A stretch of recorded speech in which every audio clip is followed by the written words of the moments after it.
It was time for the repercussions after some strip club drama in last week's episode of 90 Day, The Single Life. From last year, when Jovi confronted him at the happily ever after tell-all, Big Ed and Jovi have been at odds. It was his time to exact revenge at last. By accusing Jovi of hating him, Ed caused friction in Jovi's marriage. When he touched a tender region, Yara lost it. However, Jovi charged Ed when he brought her little daughter into the dig. Security made a move. Everything began aboard a yacht. Probably never a good place to be, particularly with Big Ed Brown involved. And Ed made the decision to come clean to Jovi about texting a former acquaintance of his while the guys were out. Jovi had already brought this stripper to Jamaica, in case you missed it. They had been sharing a bed. This was obviously before he even got to know his stunning wife, Yara, or got married to her. It's also crucial to remember that he didn't see this woman.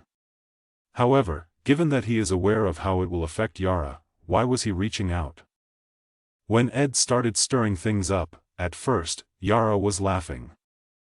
But she became more concerned as she observed Jovi's composed yet apprehensive response. Yes, he can do both. Jovi wasn't providing any clarification. That was concerning to Yara. Once more, Jovi has offended Yara on this same subject in the past. He didn't cheat, but he did it nonetheless because he was aware that Yara wouldn't appreciate it. Yara lost control of her emotions and hurled her drink at him before scuttling off to the opposite side of the boat. Ed continued to say, in front of the camera, that he regretted adding this specific golden apple to Jovi and Yara's union. However, that seems a little unlikely. One thing is that he did it. And when he went about it and made matters worse, he gave off an arrogant look. Ed also expressed the opinion that, on the strip club trip, Jovi had been plotting against him.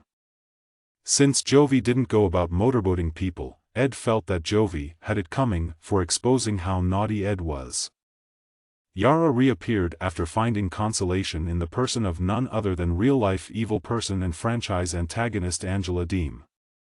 Her desire was to view Jovi's phone. He declined. However, that was not the worst of it. Yara throwing a drink in my face was something I didn't deserve, but enough is enough, said John Bon Jovi. At this moment, Yara broke down in tears and cried, wondering what she could do to have him stop being so obsessed with strippers. Jovi made it clear that he was just interested in hooking up with his wife and that he had no intention of doing business with the stripper. Then he turned on Ed, accusing him of deliberately causing issues in his marriage. Ed was informed by Jovi that his remarks were unnecessary. Ed's issue is that it's obvious he dislikes Jovi for a variety of reasons. Many viewers surmise that Jovi's youthful appearance, striking wife, and prosperous job are all contributing causes. Thus, no, he didn't give in.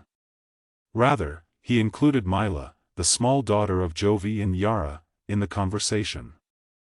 Why don't you disclose your whereabouts to your daughter? Ed spit out a fit. Mila is 3 years old, dude. While many viewers of 90 Days might pay to see it, we at THG do not support violence, not even against reality stars. Jovi got up at this point and threw himself at Ed. In an attempt to shield her then-fiancée, Liz Woods intervened as well, as did security. Now they've gotten married, congrats aren't appropriate. Greetings? Ed's inherent prickly persona was definitely exposed by Liz's involvement. His insecurities are too numerous to count. Ed enjoys assigning blame, so he claimed that Liz had made me look weak. I appeared as though I couldn't stand up for myself.